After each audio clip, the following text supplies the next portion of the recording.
Hello, everyone, and welcome to Griplock Foundation Disc Golf's weekly podcast. I'm Hunter, joined as always by Trevor, and we got quite the show this week. I always say that, but I always mean it. It's the season finale. It's all over. The season's over. Bummer. It's been a whirlwind of a season, what there was of a season, and it's all come to a fitting close. Well, not really a fitting close. It's come to an exciting close. We'll say it that way. So this week, we're just going to jump into the Disc Golf Pro Tour finale, kind of talk about the format, the results, all of that stuff about it, some of what's coming up with the ESPN2 coverage. Obviously, Trevor's trivia. We're going to talk a little bit about free agency, because I think this is going to be a pretty big season, free agent-wise. We don't know if any, deals and stuff are going down, but as far as the quality of the free agent market is bigger than we've seen in, somewhat recent years. And we'll wrap it up with Make That Call. So, should be a pretty fun show. Let's start with the FPO side of the Disc Golf Pro Tour finale. Mm-hmm. So this is probably, if you haven't seen the coverage, which hopefully you have if you're watching this, it's a little bit of a shocker, to be honest with you. I don't think, it's not so much a shocker in who won, but it's more of a shocker in who didn't win, being Paige. Right. Well, it is a little bit of a shocker in who won, just because Haley, even though she's very talented and capable of winning, she just hasn't quite been there this year. Like, I was continuously waiting for her to break out, and it just hadn't happened. Obviously, because I kept picking her, I figured she has the game for it. So it was just a matter of time, and I guess it just finally happened. Yeah, last possible time it could have. And the way it happened, too, is shocking in the fact that they went into a playoff. A Paige Pierce, Haley King face-off, and on some pretty tough holes. Yeah. The Pro Tour picked some of the better holes on that course, I think, for a playoff. They picked some par fours that you really had to hit your gaps. That really required two really good shots to if you wanted a birdie type of holes. And so I went through a few holes, and ended up, Haley just played the final hole phenomenally. Paige actually kicked off the fairway, but was able to scramble to where she had her par save, which was incredible. Because, that put a lot of pressure on Haley King to hit like a 25-ish, somewhere in there, putt. Yeah, it was definitely nothing to just scoff at. Yeah, it was a big putt. It was not a easy little tap in. She made it look like it, though. And she just canned it. Her putting was phenomenal. She truly earned this win. Paige Pierce, I think, respected that. Paige wasn't like ever upset. She seemed to be very happy for Haley.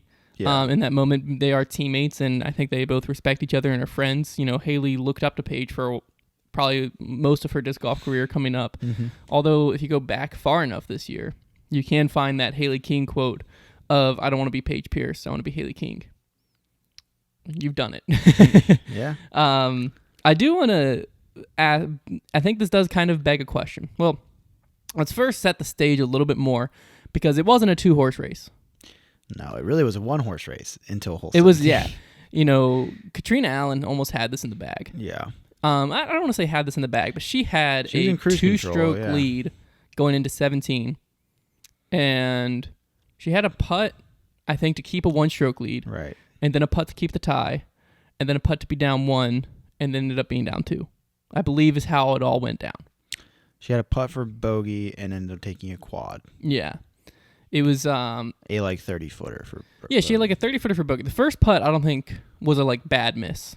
Well, in the sense that she missed a 30-footer, that's whatever. But the fact that she missed it low, completely airballed it, that's what hurt it a bit. Because if she had drawn, but I'm saying as far as like the distance, missing a 30-footer in that situation, it wasn't any wow. No, yeah. Miss. The second miss even wasn't like a.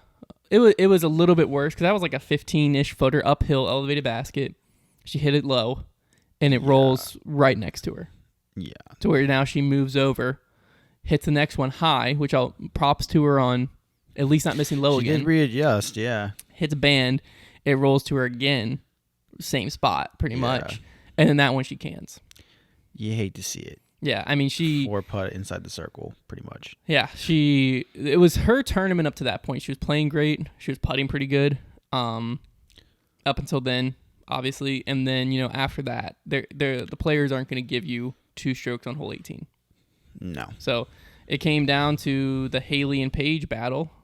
Ended up going into a playoff, and it was a very, very exciting finish. I don't think on the FPO side you could have asked for much more. No, yeah, no. You had 3 out of the 4 players in it for pretty much the whole round. Mm-hmm. You had a little bit of a comeback from Paige. She was down a little bit more at the beginning of the round, came back.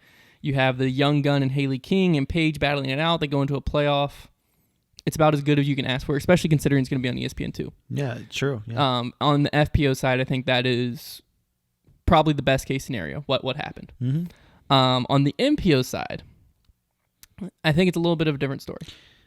Yeah, I mean, you don't want to say worst case scenario because at the end of the day, we still had, our winner be one of our probably top 5 players, Somewhere up there, yeah. somewhere around there. So Kevin Jones is certainly not a nobody, but it was an exciting Right. round, an exciting finish. The real bummer is that, and now before I even say this, props to the guys that did get themselves into the finals. They obviously earned it. Yeah. But when we have the ESPN coverage and we're missing, Basically Paul, 3 of the Ricky, top and Eagle, 4. Yeah. yeah, that's a bummer. Well, so Kevin was able to pull this one off. I hate saying it this way, but Chris almost gave it to him. He choked as much as Kevin was able to pull it off. Yeah, Kevin played great. Yeah, Kevin did exactly what Kevin needed to do. He still had to do it. I mean, they both shot. I mean, they were both 9 down. Yeah, he still had to do his job. And Kevin, because on hole 17, Chris had a putt that would have wrapped it up. Basically, it was 20 feet, and he airballed it. A very, very un-Chris. Yeah, never have I seen a putt come out of his hand that shaky like that. It was super weird. But now Kevin on that hole ran a birdie putt, missed it, and it went pretty long and had to make a pretty far par putt to even put himself in the spot. So he had to make that putt.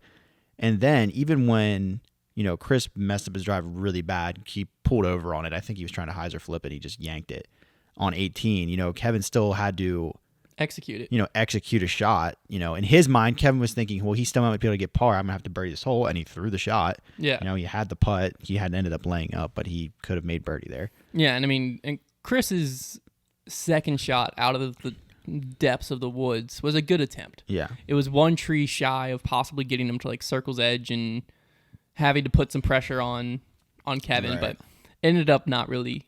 I think between the putt on 17, if you ask Chris, I don't know which one he would think was the moment. Was it the putt on 17 or the drive on 18?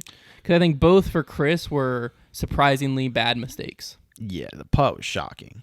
Yeah, especially Chris has the name Robot Chicken for a reason. Right. He's not a robot. somebody who gets phased, and he looked very shaky. Yeah. Which is surprising, too, after he just won U.S., and, you've got to have nerves of steel to win U.S. Yeah. So, do you think, and I think this might be more true on the MPO side for some reason than the FPO side, because neither Haley King or Paige looked shaky. No, yeah. They looked like stone cold killers out there. Mm-hmm. But on the MPO side, like you just said, we saw Chris make 2 very un-Chris-like mistakes. Do you think that was partially caused by the $20,000 on the line? Yeah. I mean, or I guess $10,000 on the line because he had secured second place. So there's a $10,000 gap. Big gap. Exactly. I mean, yeah. If I'm in his shoes, I don't doubt that, the reason, obviously the reason he missed that putt on 17 didn't have to do with the fact, it was all because of nerves, for sure. Yeah.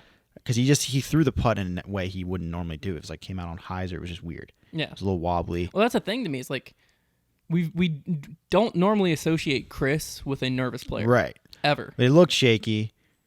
And I definitely think it was, attributed to, wanting to win, probably mostly because of the money involved in that win. But it's just surprising to me because, if you're going to win US DGC and be stone cold about it, then that's way more prestigious. Less money though. Maybe I'm sure for some players, I'm not saying Chris Dickerson's money hungry, but Well, I wouldn't think any of the players that made it into the finale, well, maybe Austin Hannum. I feel like Austin Hannum, not money hungry, but the $20,000 probably would have meant the most to Austin. Well, Hannum. that's what I'm saying. Maybe it's tough to gauge where how players weigh money versus like just prestige of an event when they're like when you're calculating their nerves. Because yeah, you could argue, well, the richer players will always value money less, but that might not even be true. Yeah. There might be. I mean, who was the player that said they would pay? Wasn't there a player who said they would pay for the win or something like that? Yuli. I think Yuli said I would pay. This is when it was 15 grand. He's like, Right. I would literally pay 15 grand to hold that title. Yeah, like there are players who like certain titles, like they could care less about money. But like others, obviously the money factors into their nerves maybe at least more than that. And it might not have to do with how much they've made, just how much they prioritize it. And there's nothing wrong with prioritizing prize money. You know? No. I just thought it was. That's just where my mind went because I'm like. We never see Chris as a shaky putter. Yeah, no, that was weird. There was never a moment where you've seen Chris. I literally gasped when I saw that. I was like, yeah. I think everyone did. Yeah, I've never seen that happen. No one expected him to miss that putt. No. And also, then he made the comebacker, which was longer. Yeah, and I don't think anyone expected him to mess up the drive on 18. I think last year he birdied it all 4 rounds. I think he just got amped up and he just held on to it a little bit. Just tried to get after it too much, maybe. I don't know. It's not an easy hole, but the mistake he made was just like not one you can afford to make. No, and not one you would expect Chris to make. Right. Yeah. I think that's the biggest thing is that shot seems like it's very much in Chris's like wheelhouse of like what he's going to be able to do. It's a hyzer flip distance shot, yeah. But yeah, I think you touched on it a little bit earlier. But do you think the ESPN2 coverage? Do you think it's going to affect the viewership or anything like that? Not having arguably 3 of the top 4 pros on that final day card, which is the only card being covered. Yes. So missing Paul, Ricky, Eagle, is that affecting the viewership? Yes. I think especially Paul. Because Paul seems to be like the first guy that new disc golfers gravitate towards. Now, if all those athletes, which I think they will, if all of them still push the coverage, like on their social media and whatnot, that'll help. And obviously, like it's not going to change the fact that I still want to see what ESPN does with it. I'm going to watch it. But personally, I'm a little less excited for it. You know, I like seeing my favorite players on that coverage. You know, what I'm interested. So like, I don't think it's obviously not going to affect the scrolling viewers, like the people who just stumble upon disc golf. That's true. Yeah, it is definitely part of the disc golf audience. And then I guess it is just the disc golf audience. It's the ones who are on the fence of like watching it, whoever they are. Because for me, it's not affecting it because I don't care who was on it. Yeah. I'm gonna watch it because it's disc golf on ESPN2, and we want to get our best foot forward. It's people that would watch it. It's people that have already seen the coverage, and they would only watch it again if they were watching their favorite players, probably. So it probably is a pretty small margin. Yeah, when I first wrote the question, I was like, yeah, of course it will. But then the more I thought about it, I'm like, is it really going to? Because not a ton. The people who really cared about the coverage and wanted to watch it either already watched it live or watched Jomez. So regardless of who's in it, the Macbeth bump, the Ricky bump, the Eagle bump already happened. If that was going to happen, if they were in there. And you still had Calvin Heimberg, Chris Dickerson, and Kevin Jones, which are, if you're a fan of disc golf, you're most likely a fan in some capacity of those players. There's no, I mean, I haven't really met someone who didn't like those guys. Yeah, that's true. So obviously you don't have the bump of the, 3 of the top 4 in that final card, but regardless, you were asking someone to basically rewatch the coverage regardless because they released it already. It's not like DDO where they held the coverage. If it was DDO type of a situation where they held the coverage for a month and then in addition to that you're missing Eagle, Ricky, Paul, I think that would really affect it. Yeah. But in this scenario where you release the coverage, disc golf fans have already seen the coverage, so you were already asking disc golf fans to rewatch. I don't think that's going to really affect it because I think the fans that are making the decision to rewatch anyways, they aren't going to not rewatch just because, so-and-so isn't there. Yeah. You're already, I feel like the group of fans that was going to rewatch anyways are going to rewatch anyways. Yeah, that makes sense. I could be wrong there. As far as the ESPN2 coverage goes, though, I have seen public posts from reputable sources being like Ultiworld and Pro Tour and stuff like that it's going to be around like the 20th to 25th window on ESPN2 of November, correct. And then I saw a random post that said the time slot was the 24th, November 24th at 8 p.m. Eastern. I could not find that publicized anywhere. So I don't know where it was someone on Facebook posted it and said, so we know this, like it was just a well-known fact. So where he got that from, I don't know, because I Googled on Ultiworld, I searched on the Pro Tour social media, I went to their website, and that date wasn't publicized. So I don't know if this guy had super insider information and published it on Facebook, or if he just thought he'd heard it. But the one good thing, if that is the date, if it is the 24th at 8 p.m. Eastern, it's a good time slot as far as the time goes. Sure, yeah, prime time. And there shouldn't be much sports happening. Because college basketball, the NCAA has set the college basketball season start to be the 25th. What day of the week is this? A Saturday? I actually don't know. What is it? The 20th? Pull it up. November 24th. No, it should be like a week. Wednesday. Yeah, it should be early in the week. I actually don't know if the 25th is Thanksgiving, but for some reason I feel like it is. 26th is. So it's a Tuesday. Good. I was making sure that we're going to be competing with college football. So Tuesday at 8 p.m. So there shouldn't really be much going on. No, that should be a good slot. Because I mean the biggest competition for what's on ESPN2 is what's going to be on ESPN during that time, I feel like. Well, yeah, but ESPN2 always also gets college football games, like if it was on a Saturday. Well, yeah, I'm just saying, like, yeah, on like a if Tuesday there was night, I don't know what Duke versus Michigan State on ESPN. Right. Like, I don't know what would be on. I might not even watch disc golf if Duke versus Michigan State was on ESPN. I mean, yeah, when you're scrolling through the ESPNs, you kind of look at like, okay, what's on ESPN? If it's just like Sports Center, yeah, I think we have that's going to be our best bet. 8 p.m. Something like that. I doubt it would be Sports Center, but I don't know. I have no idea. I don't know. I haven't watched ESPN recently enough to know what's on around 8 p.m. Yeah, not really have I. But regardless, I feel like sports-wise, should be okay. It should be pretty much died down because what is going to be going on at that point? Baseball's over. Football will still be going on, but it's not. Tuesday. Yeah, it's not around that day. No, I don't think they play college football on Tuesdays. Basketball wouldn't have started yet. The NBA season, I don't think starts till January. Yeah, that's anticipated. That's not even confirmed yet. So like, I'm trying to think. I feel like why do I feel like the NBA draft is like right around there? Could you imagine if it was the same night? They wouldn't do it on Tuesday. I've seen crazier things. We're gonna do a quick Google search live. Check that. November 18th. Okay. So 6 days before. Well, yeah, thank goodness. That would have been bad. Yeah. So yeah, I mean, I don't know what would be around that if it is November 24th. Because true. So let's hope it's not the 18th. The only official media I have seen was estimating like a 20th to 21st range. Should be good. And then, I mean, regardless, anywhere in that range I think is okay. Yeah. I mean, ESPN, like, if they want accurate testing to test the disc golf viewership, then they're not going to put it next to something they know is going to obviously steal the views. Now, another interesting fact that I saw on Ultiworld is that, so if you go back to the DDO coverage being on CBS Sports, apparently that was paid for by Dynamic Discs. Like, I didn't know that. They paid CBS Sports to be on there. Whereas the ESPN2 coverage, the Pro Tour is not paying ESPN2 to be on there. They're paying for the production, via Jomez and I think they said Bluefoot Media, which I don't know what that is. No idea. But apparently they're paying them, but they're not paying ESPN2 directly to be put on there. So to me, that shows a little bit more interest. Because CBS Sports might have just been like, oh, you're going to pay us and give us coverage of a sport to fill up some time? That doesn't cause CBS a thing. They're like, whatever, free stuff to put on. Yeah. Whereas ESPN2, in theory, it doesn't really cost them a thing either. It's also a bigger network, ESPN2. Yeah, it's on a lot more mainstream. Their time slots, like, I know for a fact, there's, like, colleges that, like, would love to have their sports, like, bigger colleges would love to have their sports on ESPN2.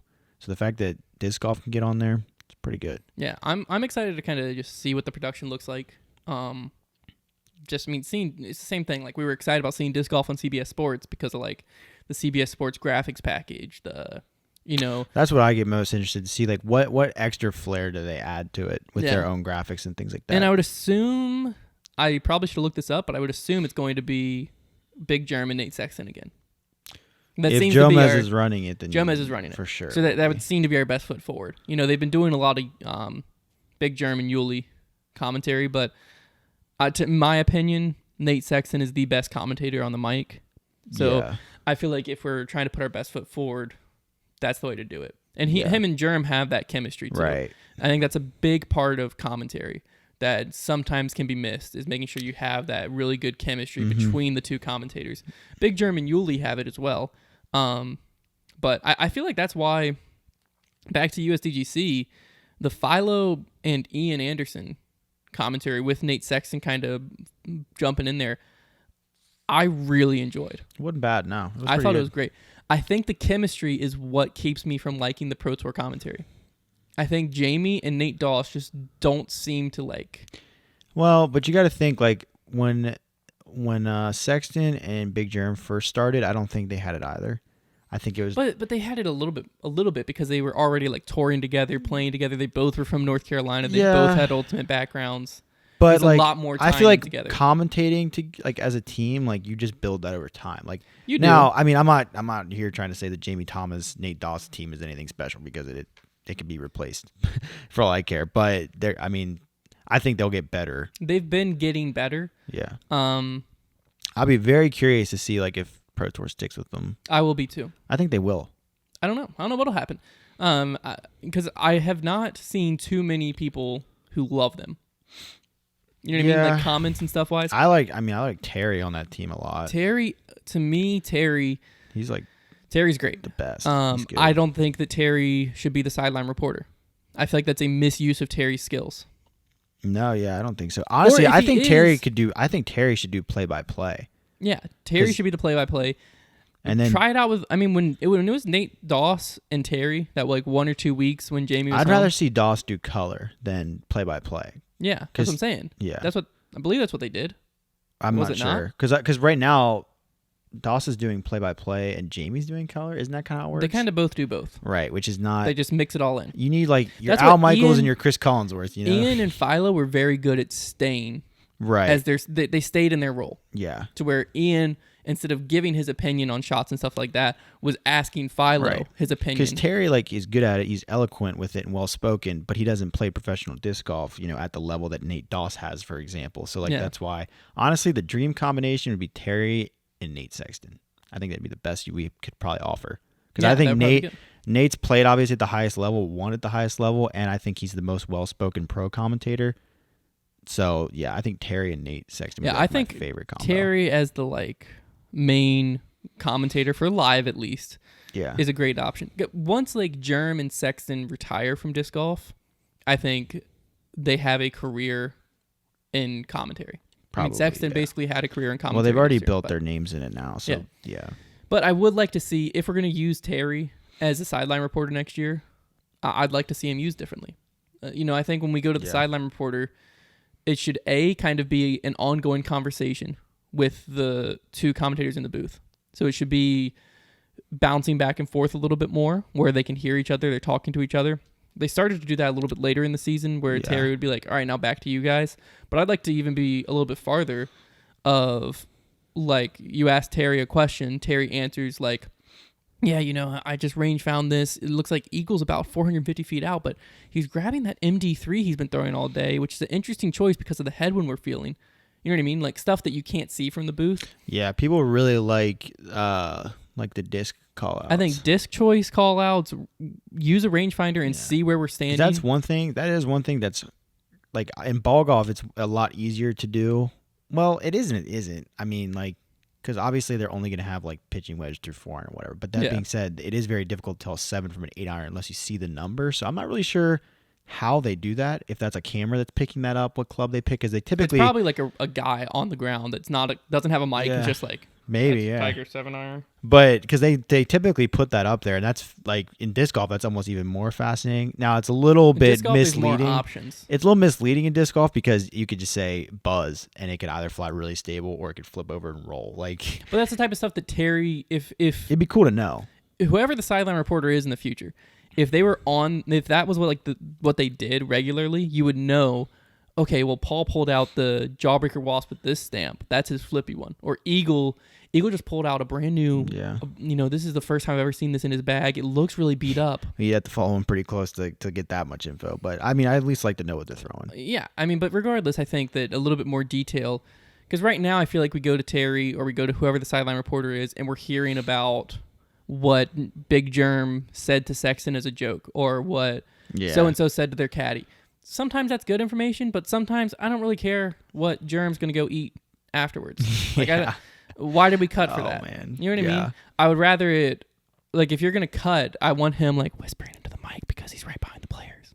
And he's talking about whatever shot they're throwing. They did it once or twice at Hornets Nest. They did let Terry commentate live on the course what was going on. And sometimes it's nice to bring a guy like that in and keep their mic hot even after the throw, so that if the cameras aren't quite picking up what's happening, they can say like, oh, this is tracking really well. Mm-hmm. Like, this is looking perfect. That's something they do a lot in ball golf too. That's like cool. Yeah, I just feel like that little stuff like that can make big changes. But first off, I do think Terry needs to be in the booth. Yeah. Now, whether we try Jamie as a sideline reporter, or I don't know if they want to keep Jamie in the picture. I don't really know. But I think something's got to be mixed up. Yeah. I think that could be a big improvement to the viewing experience. Either that, or Nate Dawson, Jamie need to go hang out a lot. Yeah. And we'll see. Like, build some disc chemistry. golf in general, like, is not the type of people that yank people out of spots. They kind of coddle whoever is like their guys, and they just kind of stick with them. They don't want to hurt any feelings. So we'll see if Jeff Springs is the type of dude who's like, no, if I think there's better out there, I'll move people around, That's true, yeah. Or if he's like, no, we'll just stick, if we have the same commentary duo 5 years in the future, that probably answers that question. Or if he just like this year is like, no, you're gone. Especially if he takes like one out and leaves the other, then you really know he's serious about it. Yeah, that's true. It will be interesting, and we probably won't know until the cameras roll. Whatever the first tournament is, Texas. What is it? The first tournament, Las Vegas Challenge for the Pro Tour. Yeah. No. Yeah. Yeah. I don't know why it's so hard to remember. They tweeted something about it. Yeah. Like 120 something days. So we'll know in 120 something days what exactly happens there. But yeah, I'm hoping that it is a big germ, a big sexy commentary there. Yeah. So one of the final things I want to talk about with the Pro Tour finale is the format itself. As a fan, I absolutely loved it. But do you think that the format played into why we didn't see 3 of the top 4 pros in the finale? Yeah, it's not fair to the top pros. Now, there is a way you could do it. So if you aren't familiar with the format, the way it worked was the top players had buys to further rounds. So guys, if you were a lower seed or a worse seed, you were had to play more rounds. So if you did make it far, you had maybe 2 rounds under your belt before you're playing the top dogs. Yeah. Who are just walking onto this course.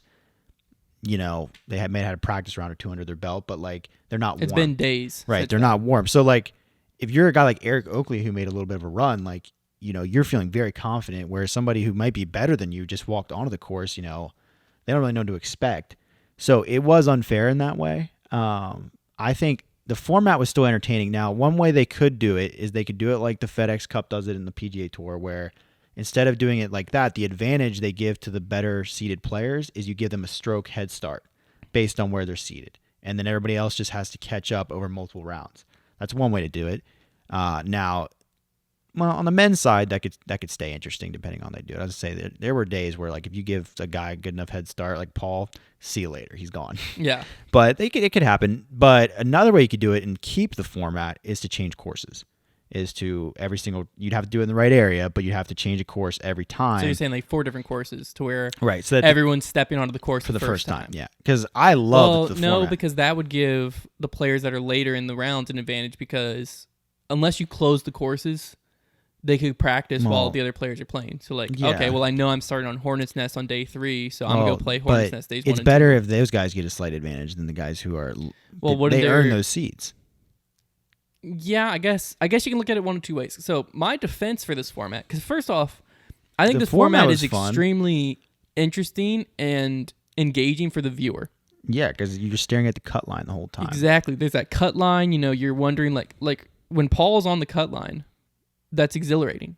You know what I mean? When anyone's on the cut line, it's exhilarating because now there's like 2 battles. There's the battle for the top, which doesn't really matter until the final day. And that's the thing. There's the battle for the cut line. My thing is, so if the guy in first runs away with it, it doesn't matter because everybody's playing. First placed is essentially fourth because it doesn't matter where you finish. So like it always is close around that cut line because 4 guys aren't going to run away with it. Yeah. Maybe 1 or 2 do, but then that cut line's always going to be close. So that's what made it really interesting. And that's exhilarating to me. Yeah, I love that. I love that. And so I think the argument to keep the format is the advantage that the players who had the buys is that they are the best players in the world. So you should expect not good enough. How? You should expect Paul, Ricky, No. Eagle to be able to come out cold and No. compete. That's not fair to them. They earned that seed. They should get more than just like they shouldn't be at a disadvantage. I feel like that evens the field out. I think that's why we saw parity. It's because you gave the players who didn't. Yes, as far as earning the seed, sure. And I guess since this is the way they get the bonus out, they played an entire season to get that spot. They should not be under any disadvantages.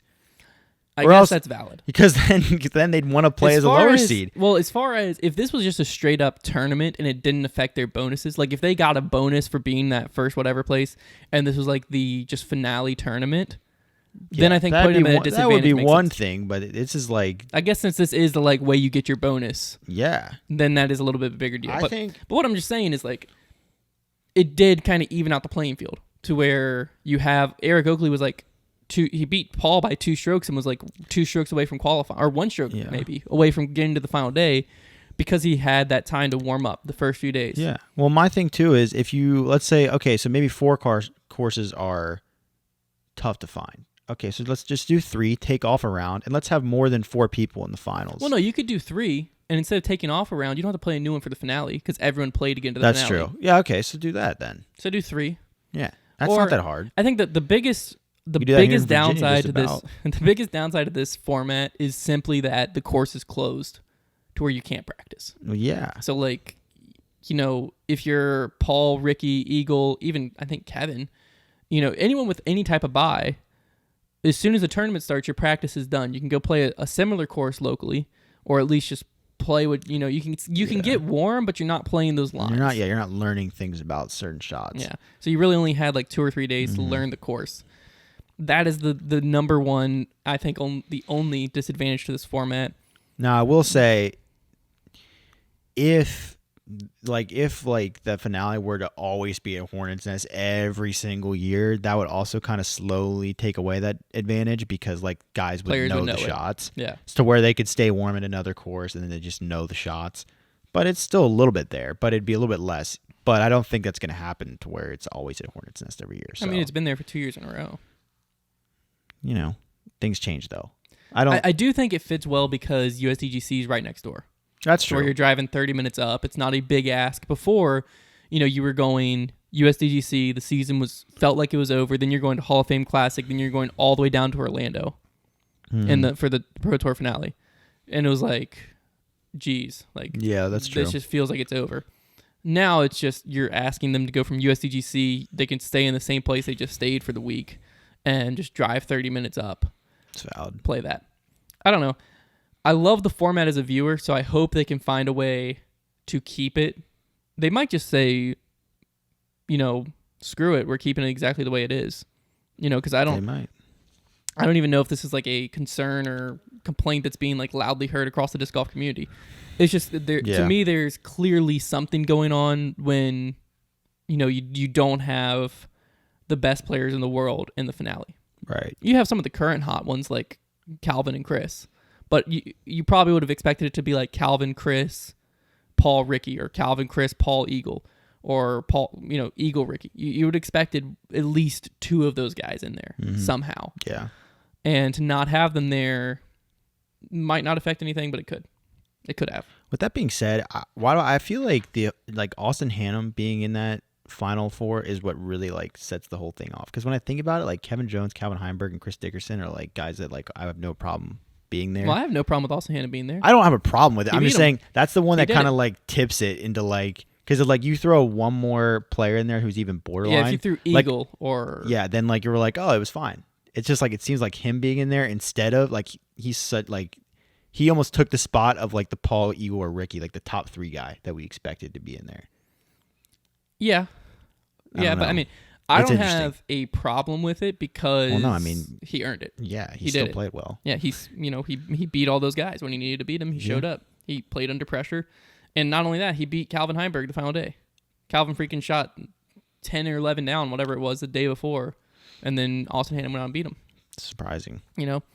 He did it, and so he deserved to be there. He played pretty good on the final day. I wish it would have been closer among all 4, but it was kind of like a Chris and Kevin battle, and then a Calvin and Austin Hannum battle when it came down to the end. Yeah. So I think the MPO coverage that's going to be on ESPN2, round wise, just play wise in general, is not the best foot forward disc golf could have presented.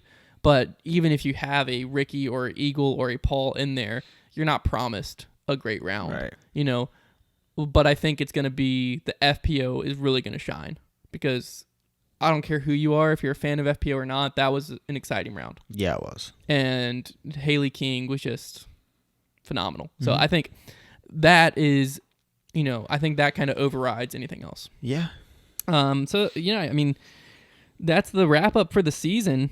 It was a very interesting season. I think the only other question left to ask is who do you have as the MPO and FPO players of the year this year? Paige is definitely the FPO. Yeah, I think that one's easy. That one's easy. I almost didn't even ask it because I knew we were both going to say Paige. MPO is tough. That is really tough. Because if Chris would have won this, you could have like made an argument for him probably, just on the fact that he won like the two biggest events of the year. But now you really can't. I don't think so. It really comes down to what Eagle, Paul, and Calvin. I think so. It's so close that I feel like I'd have to look at the statistics to like really make it. Just gut feel. I looked at statistics and it's as close as you probably feel in your gut. Yeah. Yeah. I think there's two front runners, personally. I think the front runners are Paul and Calvin. I was going to go Eagle and Calvin. Eagle and Calvin? I don't know.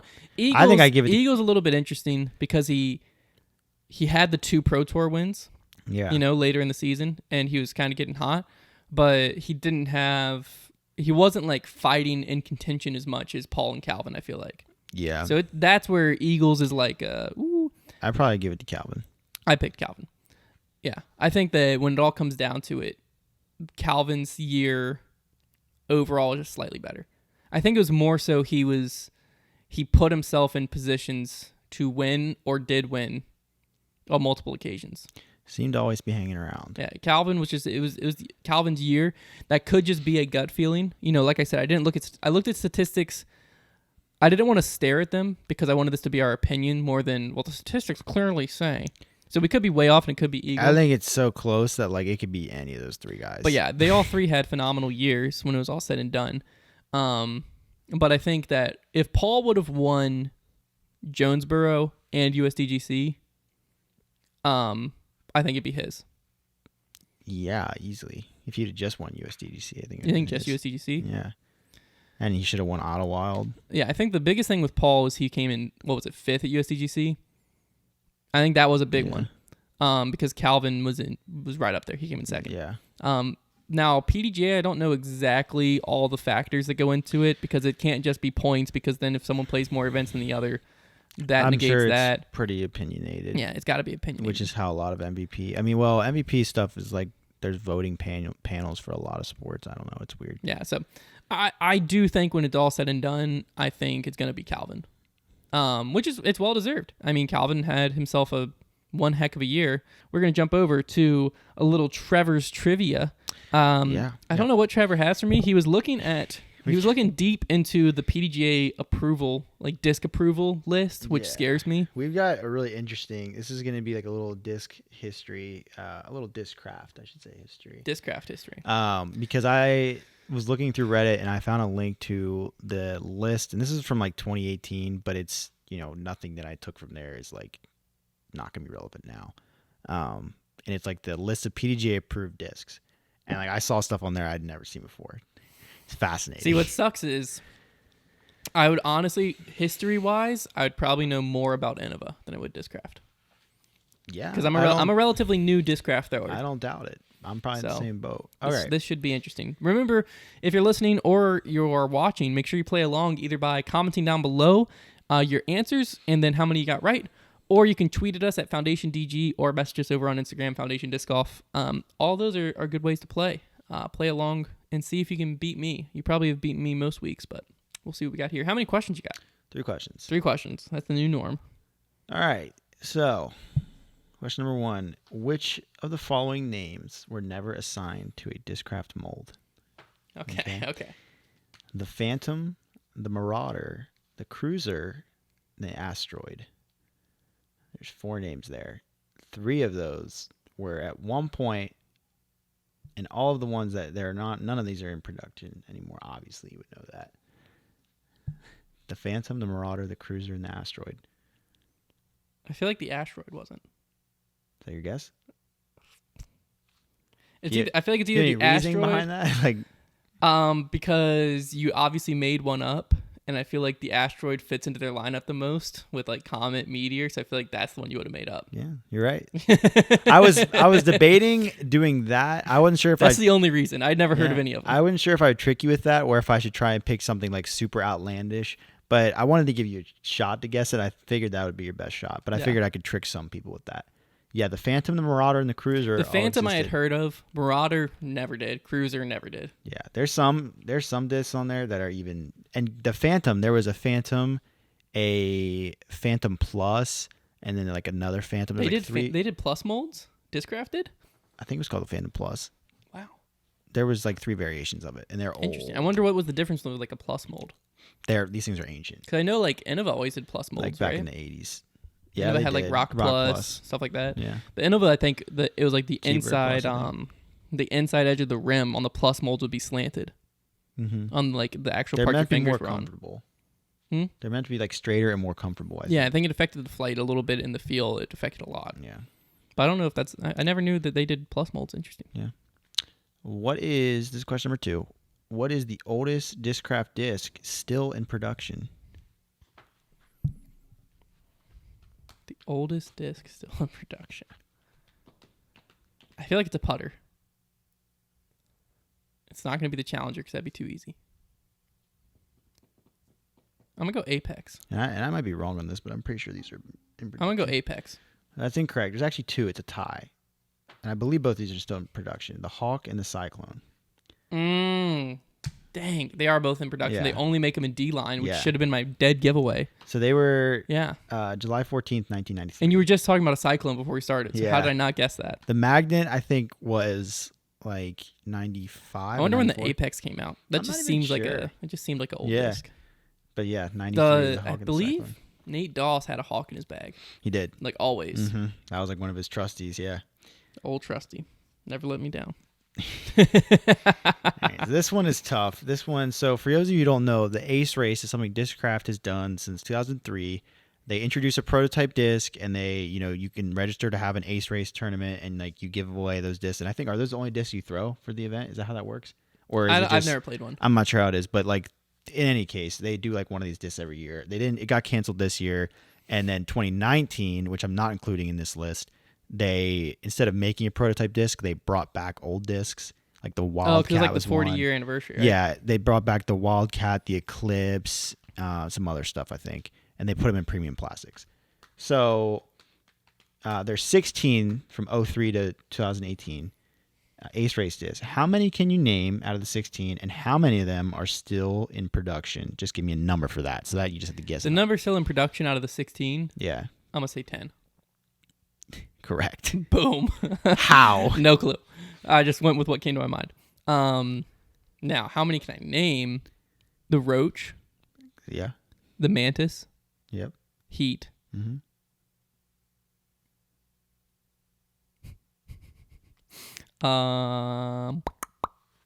You just got 20, 13, 14, and 15. Boom. Other than that, I mean, can you give me like some like fairway mids drivers? What am I missing here? So there's a lot. Well, I know. You're missing. Just give me what you're majority. missing 2 discs that are in your bag. 2 discs in my Vulture. 2 discs in my bag. There you go. That'll drive you nuts. Soul. Yeah, that was 2018. Yeah. Okay, I should have guessed There's that. one more that's in your bag. Pretty big part of your bag, I would say. Big part. The Focus? Yeah. That was an Ace Race 2009, yeah. Wow. The Soul was 2018. Yeah, I don't know anymore. So the 3 years all I actually 03 knew. was the Breeze. Doesn't exist. 04 was the Glide. Still exists. Oh, wow. 05 was the Slipstream. The heck is that? I have no idea. 06 was the Meteor. Oh, wow. It was an Ace Race disc. 07 was the Impact. 08 was the Nebula. 09 was the Focus. 2010 was the Hornet. 2011 was the Zeppelin. 2012. I almost said Zeppelin because one of my friends had an Ace Race Roach and always called it a Zeppelin. And I always told him he was wrong. And he's like, no, it's the Zeppelin, man. And it was a Roach. There you go. But 2012 was the Zombie. You had really? Yeah, I remember that one being an Ace Race. I knew that one. The next year you had 16 was the Archer and 17. I knew the Archer was the Sting, which I think is funny that 16 and 17, like Archer and Sting, are pretty similar. Like the same disc, yeah. Yeah, I feel like they're both Stratuses. pretty much. I could be wrong, but that's what it feels like. Yeah, I don't know. I knew the Archer too. I can't believe I didn't say that. I knew that. I didn't know the Sting. But yeah, wow, that's some interesting stuff you can find in there. Yeah, I was most fascinated with just some of the names, like the Slipstream. Like, where can I get that? Like, I was really like trying to look around. Like, I want to get some of these discs in premium plastic and like bag them and just be sick. And they're so expensive. What did you do there, Trevor? That was my Slipstream. That was my Slipstream. Yeah, the Phantom was the one I saw and I was like, I gotta have that. But I feel like it's so old. It looks like a plastic plate. Well, I feel like Phantom. I could be wrong, but I feel like the Plastic Addicts brought it back. It's like a different disc. I have no idea. Plastic Addicts has like their own line of discs. Phantom was one of the oldest ones, and they're like old discraft molds that they like either bought or just use. And so like they have like the Intervention. They have, I don't know. I feel like one of them used to be the Phantom. All right, we're gonna quickly kind of talk through this, because this year's off season has the potential to be crazy. It's set up to be wild. It also has the potential to be boring. Nothing happened, but everybody extensions. gets re-signed. Yeah, but we're gonna speculate because we don't know really anything about these players. Re-signing can be interesting. Just seeing what the contracts look like if they release it. But years they get. That's one thing about disc golf is you're lucky if you get how many years they signed for. I know. That's about it. I want to see, like every other sport, you know exactly what's going down. Yeah, and I think it's because all the manufacturers. I mean, the players, to some degree, have to know what kind of money people can get because they're all buddies with each other. Yeah. But, like, it seems like the manufacturers are, like, hiding it from each other. Maybe. Because, like, some of them, I think, are worried that they're going to lose players. It's like, yeah, it's weird.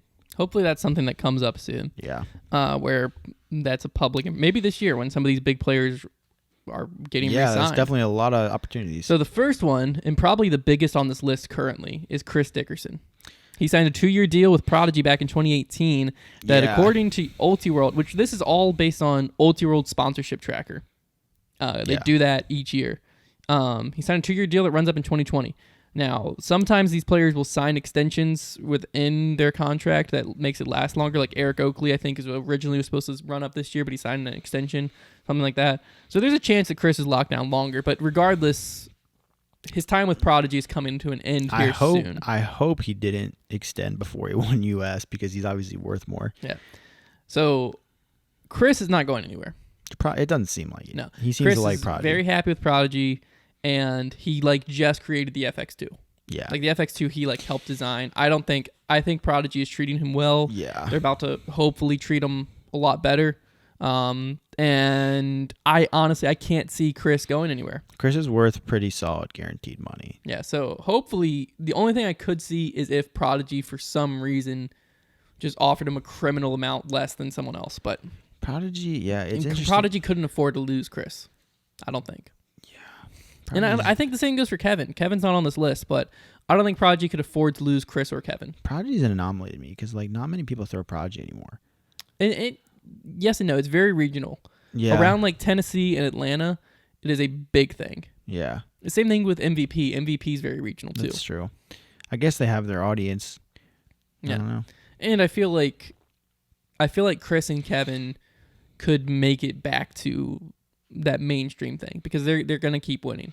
It's true. I mean, Prodigy has to lock those guys down. That's what I'm saying. I don't think they could afford Especially to lose Kevin. them. Yeah. The next one on this list is interesting, but I probably not that interesting. We have Eagle McMahon. He's on a 2-year deal with Discmania that runs up in 2020.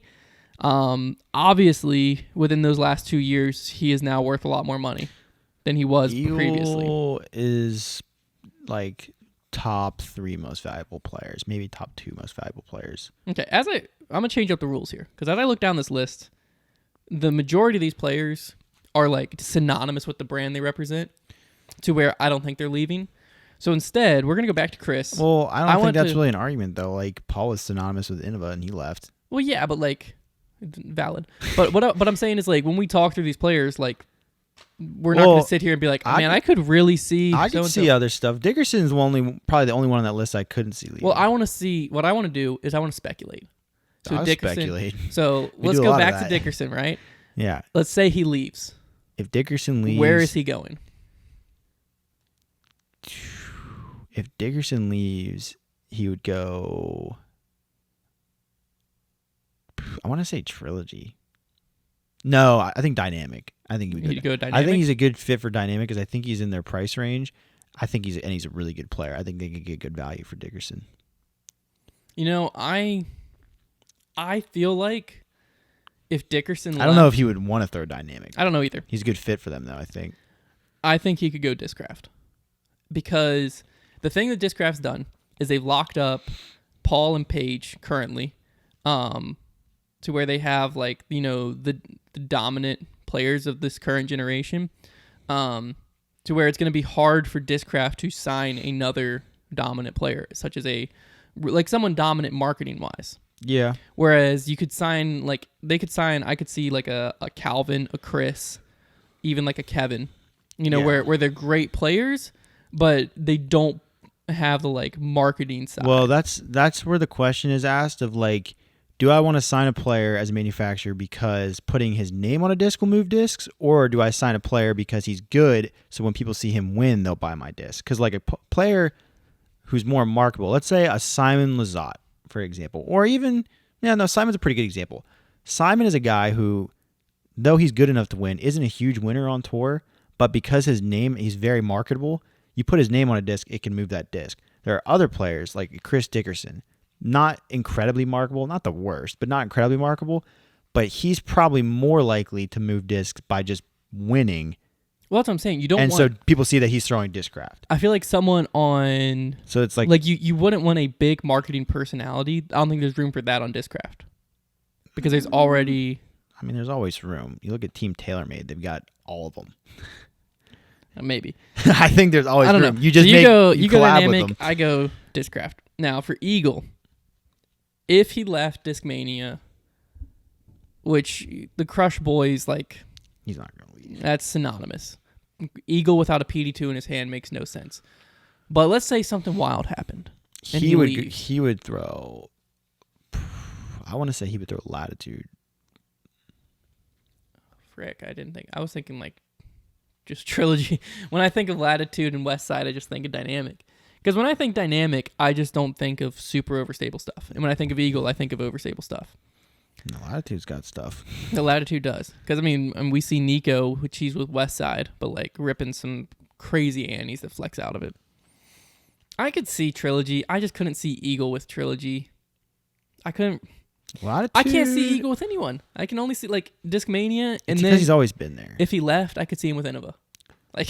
Like, nah, I just can't see it. I can see it with Latitude. Latitude, do they even have a big player right now? Emerson? Does Dynamic have a big player right now? Mm-mm. Who's their biggest player? Oakley? Yeah, it's got to be Oakley, Risley, Melton. They don't have like a top. He could end up at Dynamic too, but I see him more with Latitude. They don't have. I feel like Latitude. But if he went Dynamic, he'd be throwing Latitude and stuff like that. Yeah. I don't know. That'd be Eagle putting with a He'd putt with a Judge. No, because he doesn't like Warden. It's too flippy. Maybe he'd get his own putter. Dagger. Definitely not. It's a weird putter. I don't know. Him throwing those sinuses all over the place. That's what I'm saying. It's like I feel harps. like it's way too hard to imagine Eagle outside of Discmania. But the next one we got here, Mr. James Conrad. I could see that. I could see. Honestly, I could see him going to Prodigy. No. Oh, I mean, with how dirty of a putter thrower he is. That's what I'm saying. He could probably do real well with Prodigy. I don't think he's leaving. He could throw PA4s I feel like mile. He's one of those players He's pretty content with Innova, He's like, Innova is in his blood. He's got a disc with him. Yeah, I don't think he's leaving Innova, but I think Prodigy would be a good choice because their putters are some of the best on the market, pretty much. Like, that's what they've got going for them. Their mids are good, too. Their mids are, too. It's just once you get to drivers, it gets a little questionable. And, that could hurt James's game a little bit because he throws hard. But he doesn't really throw that overstable stuff, I feel like. He throws wraiths. Yeah. So maybe... And destroyers. I could see... Okay. James Conrad with Prodigy. The next one, I don't even think we can speculate. Greg Barsby. That guy's not going anywhere. No. I mean, his bag is like... Yeah, his bag is literally... If you guys haven't watched Greg Barsby's latest in the bag, or one of them, it's literally like every disc in there is worth like $200. Yeah. It's ridiculous. I don't now, see it. This next player on the list, I could see going somewhere. Now, that is Henna Blomroos. I don't know if I said her name right. It might be Bloomers. European. She went from Prodiscus to Innova. Innova only signed her to a 1-year deal. She is one of the top FPO players in the world, but she hasn't been around this season because of COVID. So she's still in Europe with Evelina Salonen and Kristen Tatar, and they're all battling it out week in and week out with no coverage. Yeah. Pretty much. Mm-hmm. But, I mean, she's filthy. She's like mid 950s rated. Yeah, maybe discraft will snag I was going to her say, if, I'm going discraft. If I Innova think undervalues her, I the think waters. that she will shop the market a little bit.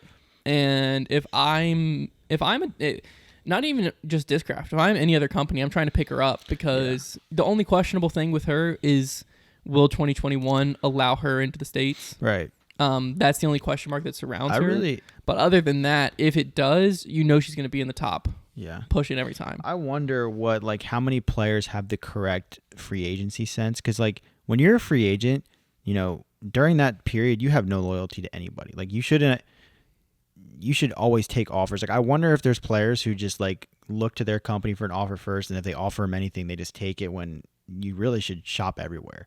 And then you should bring those offers back to your company, and if they value enough, they'll match it or bump it. Like I hope that disc golfers, and I think it's happening more these days, I hope disc golfers are shopping the market, because you should get as much as you're worth. You know, you should look everywhere, because at the end of the day, like, we've seen world champions come from a lot of different manufacturers. So like, it's the archer, not the arrows. Right. So go get your money. Secure the bag. Yeah. Now this final one just made herself worth a lot more money. Mrs. King. Yeah, Haley King. She signed a 1-year deal with Discraft. Mm-hmm. I feel like Discraft's treated her well this year. They've given her the Tour Series disc. She's performed very well with Discraft. Discraft will be anxious to re-sign her. I don't see her moving long term. Yeah, I think Discraft will lock her down. Yeah. Now, if she did move with her game, Innova would try and scoop her. Innova would try, because Innova. But I feel like she could go dynamic if she left. The biggest question mark with dynamic is I feel like any of these free agents and all these free agents, dynamic should be and probably is going after hard, because they're one of the major manufacturers that doesn't have a big player. Yeah. Because they lost Paige. Another dynamic. Yeah, that's what I was going to mention. Paige left dynamic, and like her and Haley are teammates right now. And like if Haley's talking about going to dynamic, Paige might give her reasons why she left dynamic, and that could happen. That could be true. Again, this is all speculation, because to me, if I'm Haley King, the only reason I'm leaving Discraft is if somebody offers a ton. Somebody offers me way more, but like, I don't think that's going to happen, because I think Discraft's smart enough to know like Haley King is probably one of the futures of FPO. Yeah, by the time she gets to Paige's age, she's got lots of time at this point. Yeah, and if she's already competing with her, she'll be. I would lock her down to like a 4 or 5 year deal if I was Discraft right now.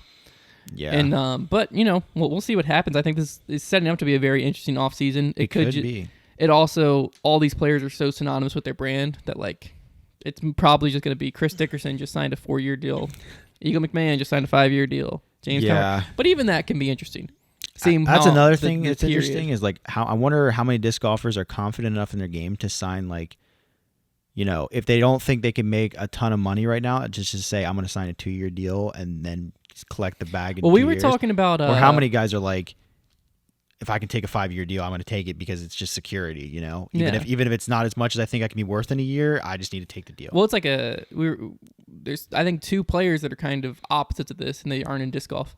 But one is like the Scottie Pippen deal in the Last Dance, where he signed a long deal because it gave him security and it locked him down to where he knew he could provide for his family. Right. And then towards the end of his deal, he was worth like 10 times what he was making. He was worth he was worth that the second he signed it. He was like the 100 when at some point during the Last Dance documentary they talk about him being like he was like the second best player in the league and was like the 120th paid. He was always underpaid. Yeah. So there's those players where you sign a Scottie Pippen deal and it's a horrible mistake.